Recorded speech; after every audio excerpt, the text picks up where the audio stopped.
Je suis venu parler du destin d'un peuple, pas du destin d'un homme.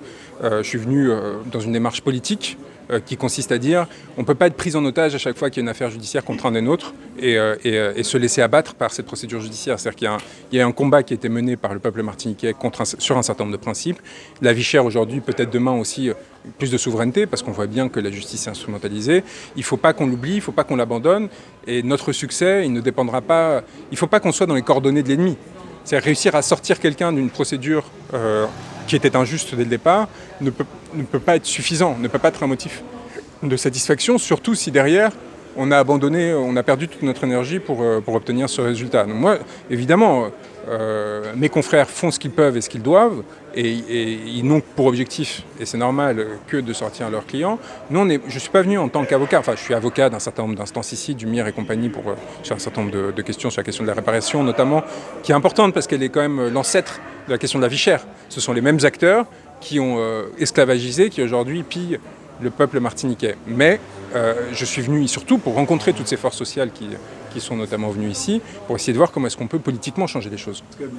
Beaucoup de personnes se demandent est-ce que c'est le AirPrac qui a fait appel à vous? Non. Le AirPrac a des avocats qui font leur travail, et on n'est pas venu concurrencer d'un point de vue judiciaire quoi que ce soit. D'ailleurs, vous avez entendu le discours que je tiens, c'est un discours de critique de l'instance judiciaire. On n'est pas là en train de supplier qui que ce soit de faire libérer un tel, on n'est pas en train... C'est une démarche à côté. C'est-à-dire, ok, il y a ce front-là qui a été ouvert par l'État, très bien, mais nous, on est dans une démarche qui va beaucoup plus largement que ça, et essayer d'accompagner un peuple à retrouver sa souveraineté, préserver sa dignité et s'assurer qu'il ne se fasse pas piller comme il l'a été ces dernières années. Nous, on parle des rapports de force avec les béquets, nous, on parle des rapports de force avec la CMA-CGM, nous, on parle des rapports de force avec l'État. On n'est pas en train de parler d'une affaire judiciaire qui est quand même ridicule depuis le départ, qui n'a aucune raison d'exister et qui, je l'espère, va se résoudre rapidement. Très bien. Pensez-vous rencontrer M. Petitot au centre pénitentiaire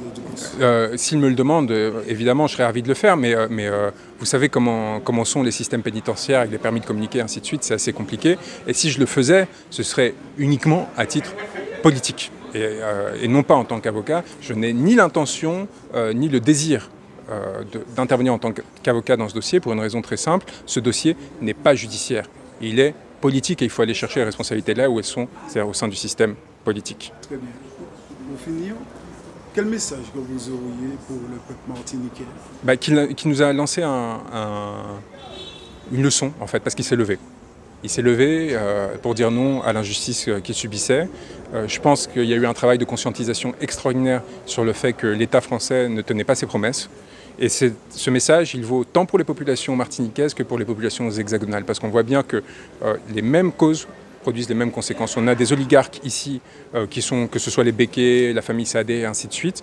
On a des oligarques dans l'Hexagone, que ce soit les mêmes, c'est-à-dire les Saadé, mais aussi les Béquets qui ont beaucoup de propriétés, beaucoup d'influence dans l'Hexagone, mais aussi d'autres comme Xavier Niel, Bernard Arnault, ainsi de suite. Et tous fonctionnent sur le même modèle, prendre de l'argent au peuple pour corrompre des politiciens, pour renforcer leur position politique. Vous voyez, et je l'ai vécu aujourd'hui avec France Antilles.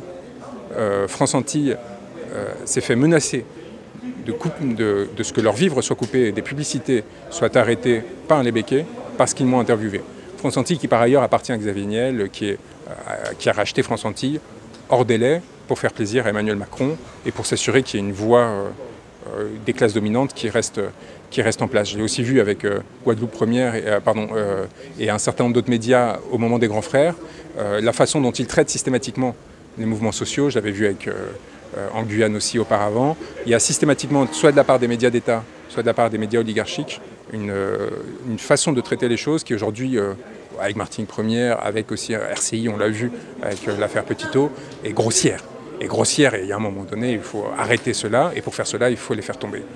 Très bien. Et pour rebondir, est-ce que vous pensez qu'il y a un risque de déportation pour M. Petitot? Il ne faut pas que l'on vive avec cette terreur. Ils ont fait ça avec les grands frères, ils ont fait ça avec les Kanaks, dans le but que vous ayez peur et que vous pliez la tête et que vous commenciez à dire non, mais en fait, on est peut-être allé un peu plus loin, etc. Tenez bon. C'est aussi le message que je viens, à partir de l'expérience que j'ai eue jusqu'ici, l'expérience que j'ai eue au Sénégal en tant qu'avocat d'Ousmane Sonko et de quelques autres. Tenez, ne lâchez pas et au contraire, profiter du mouvement d'indignation qui va être généré pour accroître la mobilisation. Il aurait fallu au lendemain ou au surlendemain de l'arrestation de M. Petitot qu'il y ait des mouvements sociaux majeurs qui se mettent en place, qui soient organisés pour faire pression. Vous voyez, c'est ça en fait, c'est la meilleure façon d'aider M. Petitot aujourd'hui, mais surtout d'aider les idées. On n'est pas là pour parler du destin d'un individu parce que l'individu a toujours des torts, a toujours des failles, a toujours des insuffisances. Par contre, le peuple, par nature, dans un système démocratique, a toujours raison. Et ce que M. Petitot a tenté de porter depuis cet été, c'est les revendications d'un peuple. Et ces revendications-là, elles sont autonomes et indépendantes de son destin. Il faut aujourd'hui que vous trouviez des avocats du peuple qui se prennent le relais jusqu'à ce que l'ennemi s'épuise à force d'incarcérer, de détenir, d'arrêter les personnes qui portent leurs désirs, qui portent leurs paroles, et non pas, comme ce qui est en train de se passer aujourd'hui, qu'on se réduise tous au sauvetage d'un individu qui est important, qu'il ne faut pas sacrifier, mais avec lequel la lutte ne peut pas s'achever. Je pense que M. Petitot lui-même serait déçu si on adoptait cette voie-là.